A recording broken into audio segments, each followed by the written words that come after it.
restore, and it's intended to be redemptive, right?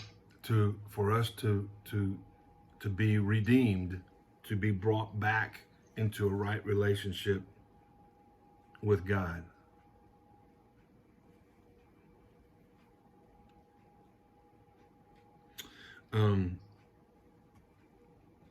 On the left side there with condemnation, I wrote that you can't come to or return to God. It's final. It's there's a finality to it. When you're condemned, you can't. I mean, if you keep on reject, this is where we talk about the unpardonable sin. That's it right there. The the un, the the only sin that God, I mean, the Bible uses the word blaspheme, and that means to misuse God's name, but to reject, to continually. This is what's so dangerous about a person who has a lifestyle of rejecting God or conversations about God.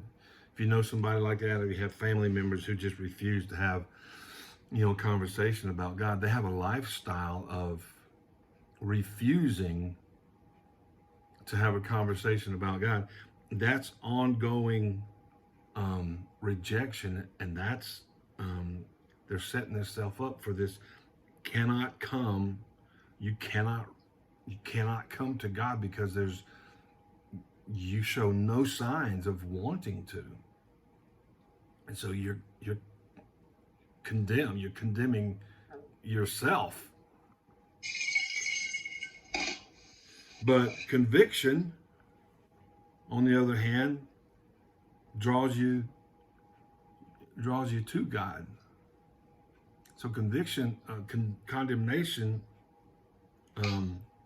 eternally separates you from God, while conviction draws you to God.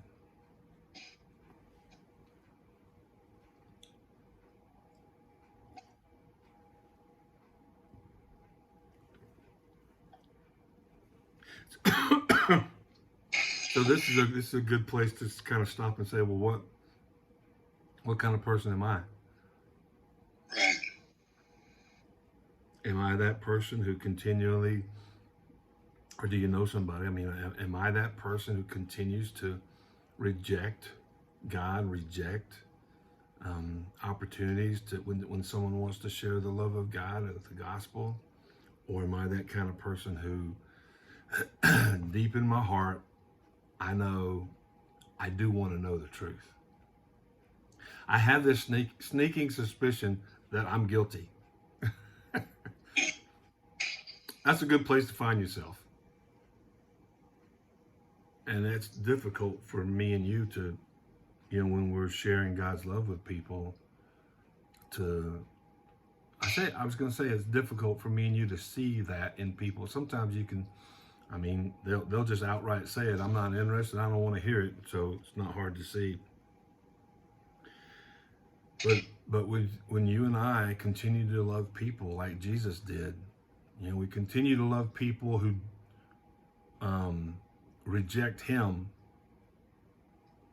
but they can't deny mine your love for them, mine your patience with them.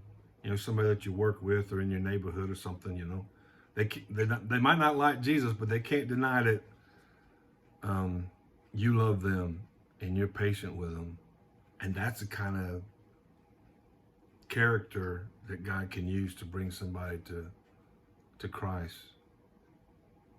So condemnation says you can't return to or come to God, while conviction actually draws you to God. And I think the difference is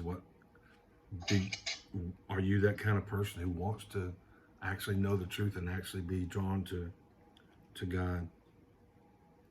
So condemnation leads to death. That's what John 10:10 said. Leads to death and hopelessness, while conviction leads to life and hope. Um, so when you think about it, these descriptions that we're using, Dave, they're really part of the sanctification process. You know, the sanctification is me and you growing as believers.